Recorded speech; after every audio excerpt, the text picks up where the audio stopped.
The rain fell in sheets across the memorial garden, each droplet catching the bioluminescent glow of the Zentari morning flowers that lined the pathways. Jason knelt before a simple grave marker, his human hands trembling as they traced the engraved letters of his daughter's name. Emma Chinexathor, beloved daughter of two worlds. He didn't know that 50 meters away, hidden behind the crystalline structure of the meditation pavilion, Emma herself stood watching him.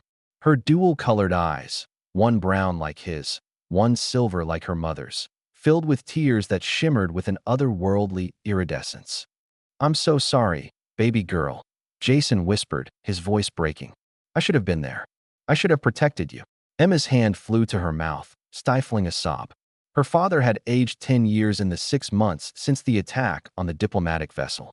Gray streaked through his dark hair now, and his shoulders, once strong and straight, curved inward with the weight of grief. She wanted to run to him, to throw her arms around him and tell him she was alive.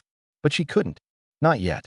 The Krell syndicate that had orchestrated the attacks still believed she was dead, and that misconception was humanity's greatest weapon in the war that was coming. "Your mother would have known what to say," Jason continued, rain mixing with his tears. "She always knew how to make things right. But I'm just a human, Emma.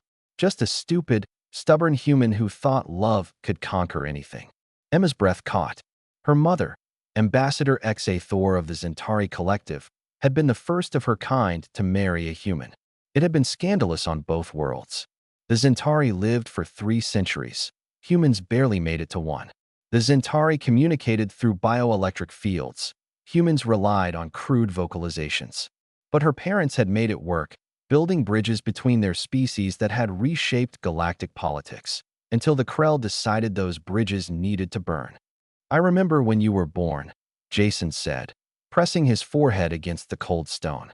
"The doctors said it was impossible. Human and Zentari genetics shouldn't be compatible. But there you were, screaming your little lungs out, with your mother's silver hair and my stubborn chin. You were our miracle." From her hiding spot, Emma touched her own chin, feeling the very human angle of it beneath her Zentari silver skin.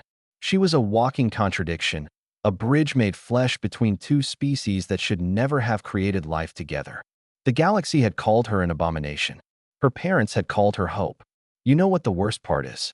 Jason's voice grew harder, edged with something Emma recognized as her father's particular brand of fury. "They think they won. The Krell think they've severed the Human-Zentari alliance. They think we'll retreat to our respective corners of space and forget about each other. They think they've proven that our species are too different to coexist." He stood, his human frame small compared to most galactic species, but his presence suddenly filling the memorial garden with an intensity that made Emma's hybrid heart race. "They don't understand humans," Jason said, his words carrying across the rain-soaked garden. "They think we're weak because we're short-lived. They think we're primitive because we can't communicate telepathically. But they forget what happens when you hurt something a human loves." Emma felt a chill run down her spine. She knew that tone.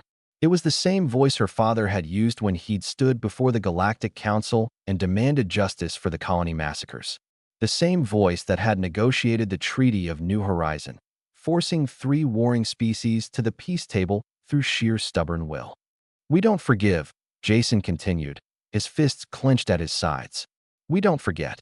And we sure as hell don't give up. You were proof that different species could become one family. And I swear on your grave, Emma, I will make sure your death means something. I will make them pay. Every single one of them." Emma's tactical implant, a gift from her Zentari heritage, suddenly pinged with an incoming message. It was from Commander Rodriguez of the Human Defense Fleet. Target confirmed. "Your father's emotional broadcast is being monitored by Krell intelligence. They're buying it. Phase 2 is a go."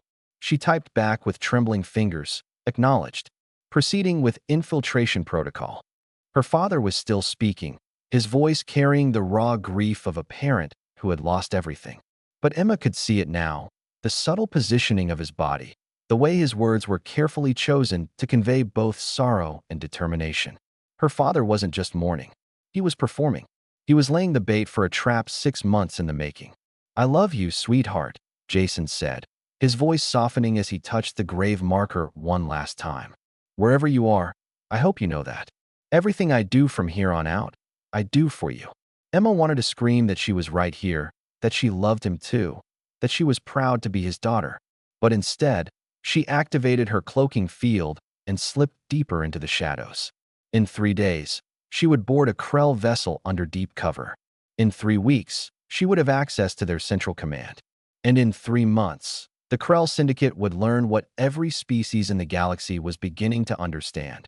Humanity's greatest strength wasn't their technology or their numbers, that it was their ability to love so fiercely that even death couldn't stop them from fighting for those they'd lost. As Jason walked away from the grave, his shoulders were straighter, his stride more purposeful. Emma watched until he disappeared into the rain, then turned toward her own destiny. She was alive, and she was going to make sure her father's grief wasn't in vain. The Krell had tried to extinguish the light of human-alien cooperation. Instead, they had created something far more dangerous, a hybrid warrior with her mother's tactical genius and her father's unbreakable human spirit. Emma Chinexithor was going to show the galaxy exactly what happened when you underestimated humanity, and she was going to do it in the name of the father who cried at her empty grave, never knowing that his daughter heard every word and was going to make every single one of them count.